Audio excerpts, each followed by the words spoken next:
Okay, guys, we're back with episode 5 now of Fish Learns Poker.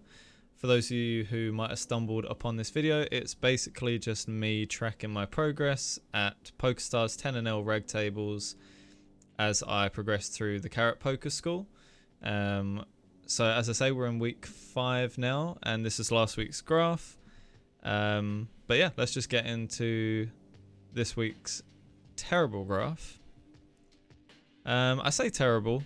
I was fairly happy at the halfway point. I covered a lot of bluffing theory basically in the course, and I know it's a tiny sample, but I think I have noticed the second half of this sample, my red line has definitely evened out a bit, which for me, you know, if we switch to the overall graph quickly, we can see that's really been the thing letting me down. Not saying my blue line's been perfect, but red line's really been dragging me down. But yeah, like I said, I think it was lecture 7 or lecture 8 of grade 1 of the Carrot Poker School. I think it's grade 7. Really helped out. It made me realize just how wide we can bluff. I think I was definitely in the school of, you know, if we don't have a draw or like some sort of semi bluff, then I was basically never bluffing, which was just leaving a lot of money on the table. Like I say, it's quite a steep decline here, and then around this time is when I covered it, so really happy to see the red line evening out. Tiny sample, but let's hope it stays that way for a while.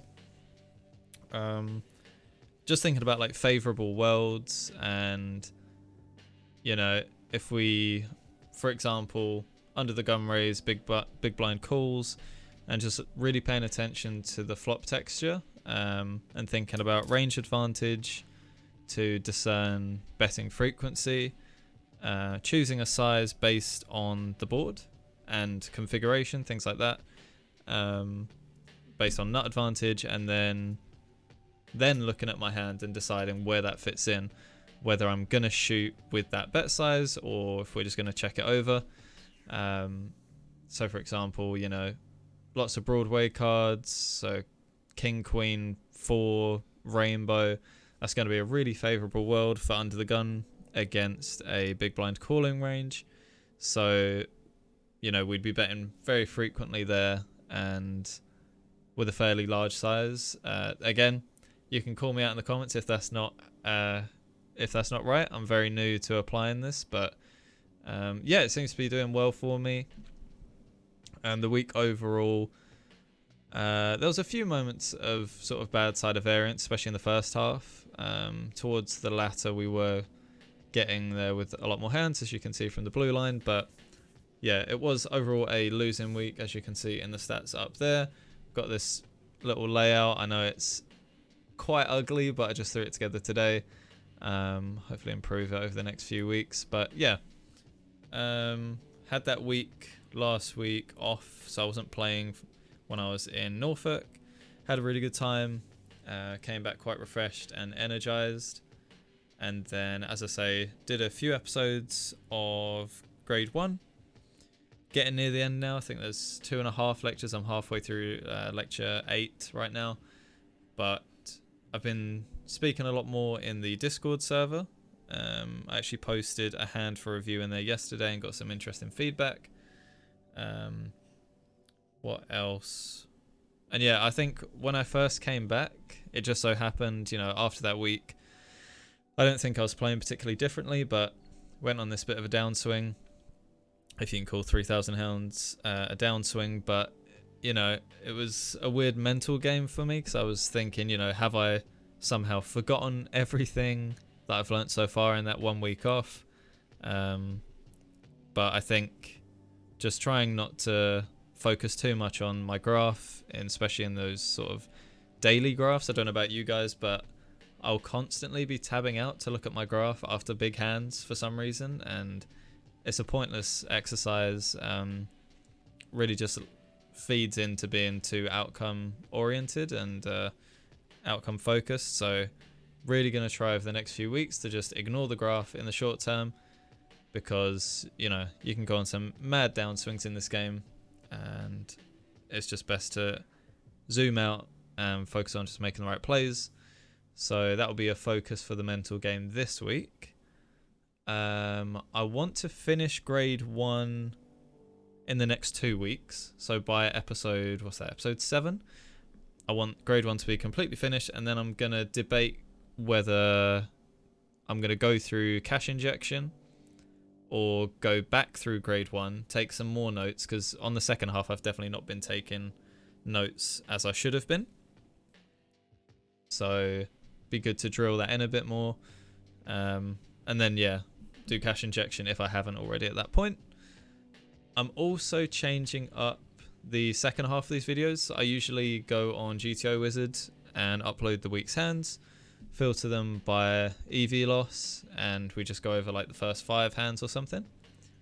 But I was speaking to someone from the Discord server, and they were saying, you know, it's not really the most ideal way of picking out your hands, because GTO EV loss is very different to true EV loss. And what I mean by that is the population at 10 and L reg tables are not playing anywhere near to GTO. So, you know, GTO might say a play is terrible, but it's not taking into account any exploits, any reads that I might have on particular opponents. So, for example, there's been times where there's been maniacs just going all in with every hand, and maybe I call an all in with pocket jacks or something, which I wouldn't usually do, but against that villain in that particular circumstance, obviously it's going to be plus EV to make that call.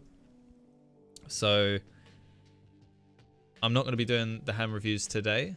I'm also quite tired, to be honest, but I think for the next week I'm going to go back to tagging hands as they happen, and try not to just focus on big losers either. Just focus on spots that I'm not too sure about, or spots that I want to showcase something that I've really been working on.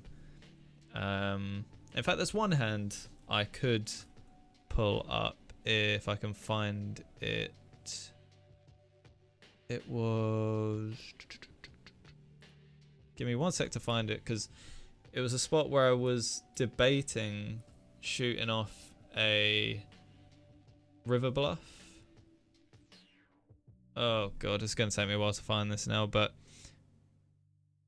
this is the hand. I think this is the one. And it's not popping up, which is lovely. Bear with me 1 second. But these are the sorts of hands that I'd like to start reviewing in these sessions. Sorry, this is scuffed as hell, but yeah, because this was something that I've been focusing on, trying to find more bluff spots, but also not trying to over apply the lessons. So in this hand, for example, we get ace 4 suited, we get someone joining the table outside the big blind, so we raise it up 3.5, get a call from the big blind. So on this flop, I would be betting fairly frequently. It's quite a dry flop. It's not often going to connect with big blind range. So range advantage, I would say check. So we're going to be betting fairly frequently. And when assessing the bet size, we're looking at nut advantage. So 295. I don't think he's having pocket nines very often. Again, that's a very small part of the range, but we've got all of the pairs above that. He's going to be 3-betting 10s plus.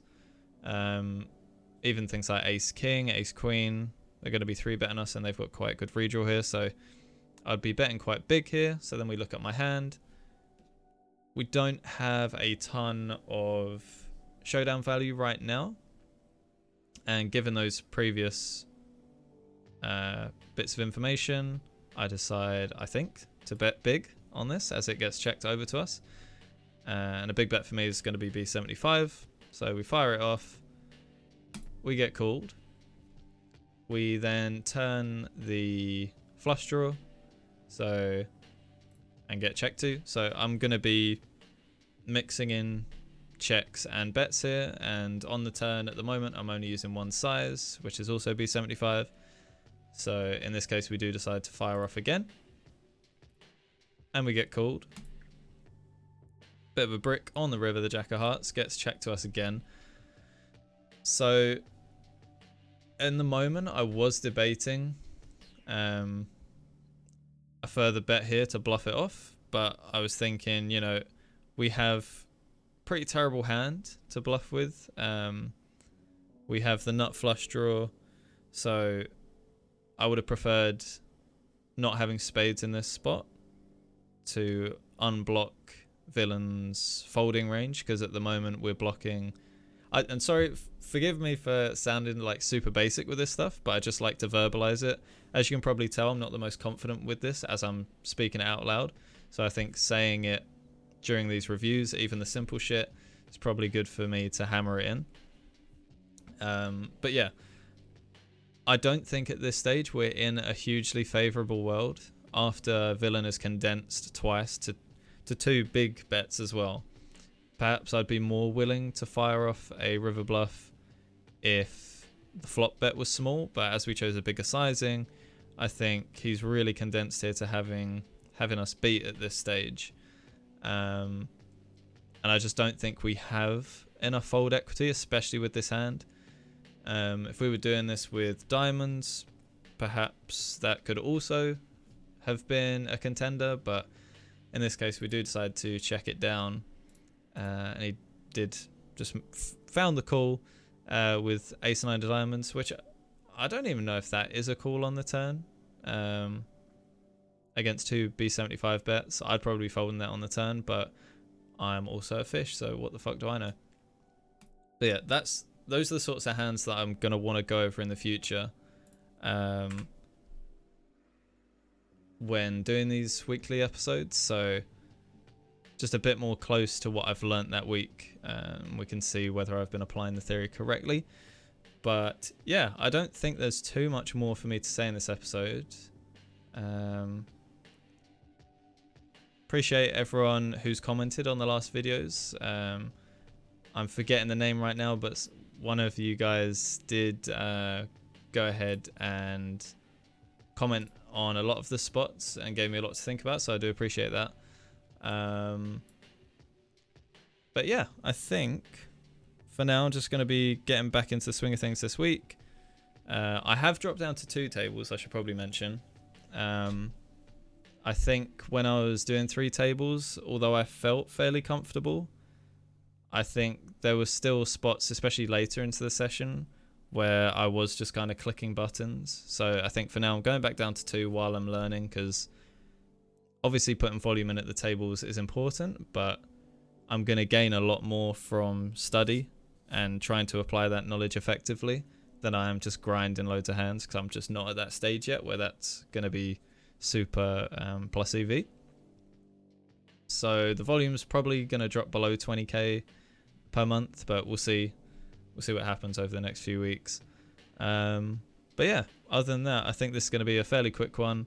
I mean, I've rambled a lot, so it might not be that quick actually, but no hand reviews other than that one, but I'll get back into that next week. So yeah, thank you guys for watching. Appreciate it. Leave a comment if you think I butchered that hand that I just reviewed. And yeah, shout out to a couple of you I've actually seen in the 10NL pool on stars. Hope your tables are treating you well. And I will catch you in a week's time for episode 6. Let's hope we keep up the flat red line and have a profitable week, because I'm eager to move up in stakes, but I don't want to get ahead of myself. So we'll see what the week gives us. But yeah, I think that's going to be it. So cheers for watching, guys, and I'll see you next week. Peace.